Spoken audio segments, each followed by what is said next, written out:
So let's take a look at the step vault, the very first movement that you generally learn in parkour, the first vault that we do.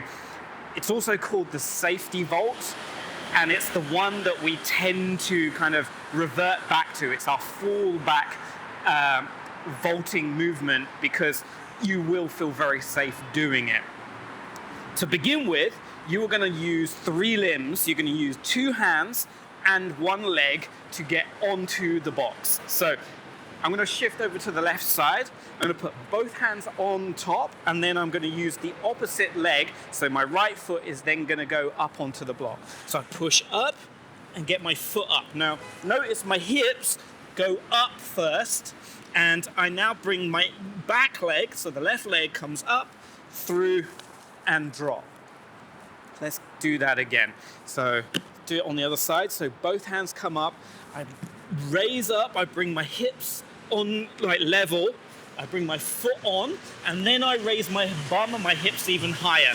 Now I'm going to bring my back leg through as I remove this hand to give it space, and then I step through. There's a couple of gotchas with this, and if you find that this is proving a little bit difficult, it could be because of a couple of situations.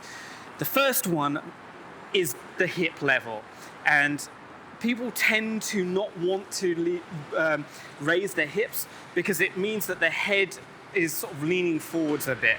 And unfortunately, this is going to be part of parkour. You have to be comfortable taking your weight on your front, on your hands, and leaning forwards, your face forwards slightly. So make sure that when you put your foot on, your bum goes high.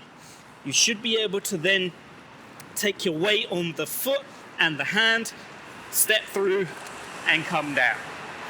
The second issue is shifting your weight onto the leg because you feel more comfortable with only the leg and not the arms. And this sometimes happens when people don't feel comfortable strength-wise with their arms. And this looks like this. They come up on here, foot on, and then they shift their weight over to the foot. The problem with this is you've now completely narrowed the gap between your hand and your foot. And if you want to get this leg through, you can't. It's so difficult because you have to get your hips so high, you can't get it through. You don't want to come over to the foot. You need to space out. So there's so much gap, there's a much bigger gap between your foot and your hand and your hip. So you bring your hip up, so this space is much bigger. And now it's easier to get that foot through. Make sure you have flat hands. Don't steeple your fingers or knuckles or anything like that. Flat hands, ball of the feet, and that's the step vault, aka the safety vault.